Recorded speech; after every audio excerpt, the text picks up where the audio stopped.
So guys, this is a bonus video on 802.11ax, also known as Wi-Fi 6. Okay, so Wi-Fi 6 is a standard that was launched a couple of years back, which is a newer standard in the Wi-Fi world. Before that, we had .11n, which we spoke about in the last few videos. We also had .11ac.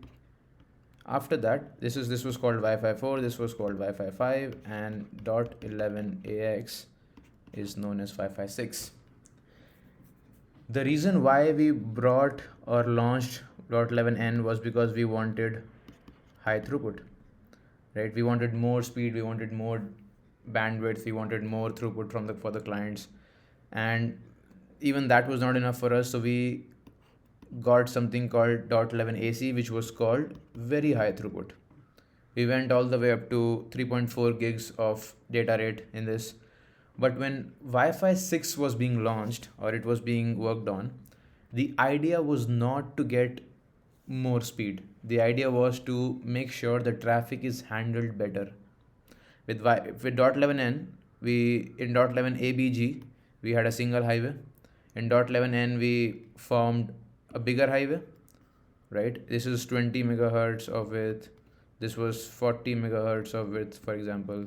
And then in .11ac, we went from 40 to 80 and all the way up to 160 megahertz. So we built bigger and bigger highways for the traffic to pass.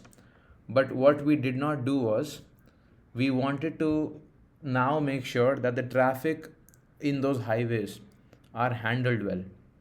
That is what we want to do. The traffic should be handled well and efficiently, and that is why .11ax or Wi-Fi 6 is called high efficiency.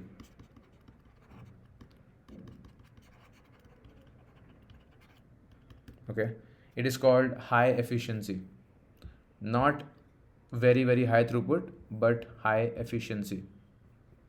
Okay, let me bring up a different page. Cool. Yeah, so this is what the thing was.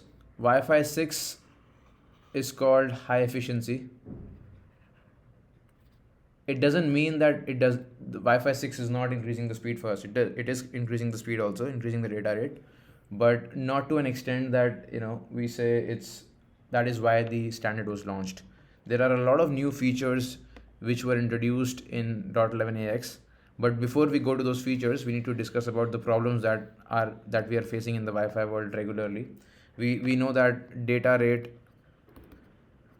is not TCP throughput, okay? Because of contention and 100 other things, the throughput is very different than the data rate. We know that CSMA is a major cause of contention and consumes a lot of bandwidth. Hence, the available bandwidth becomes really less. A lot of devices need to contend, and the available bandwidth is very less. The third common thing that we all see is that the aggregated TCP throughput for .11a, b, g was somewhere around 40% of data rate, correct? And for .11ac or .11ac wave 1 and wave 2 clients, or .11n clients, let's do this. For AC, it kind of went up to all the way to 60% approximately, but still nowhere near the best. This is a big problem. And then the fourth issue that we see is that nowadays all the networks are high density. When we design networks, we do not design anymore on coverage. We want to design networks on capacity. Okay, we design networks on capacity. Now every client that is connecting on the Wi-Fi, or every user that comes into the office, has at least 2 to 3 devices with it. Earlier, some years back, they only had the corporate laptop, but now they have smartphones, they have watches, they have headphones, they have 2 phones that they carry, they have an iPad, they have smart tablets. All sorts of things are with the employees. Even students in universities, they carry the latest gadgets with them. So now every network out there is a high density network. That is something which we have to be aware of, and this is where we are headed. The other thing that we really want to stress on is that bulk of the data frames, okay, bulk of the data frames that are sent on the Wi-Fi medium are less than 256 bytes.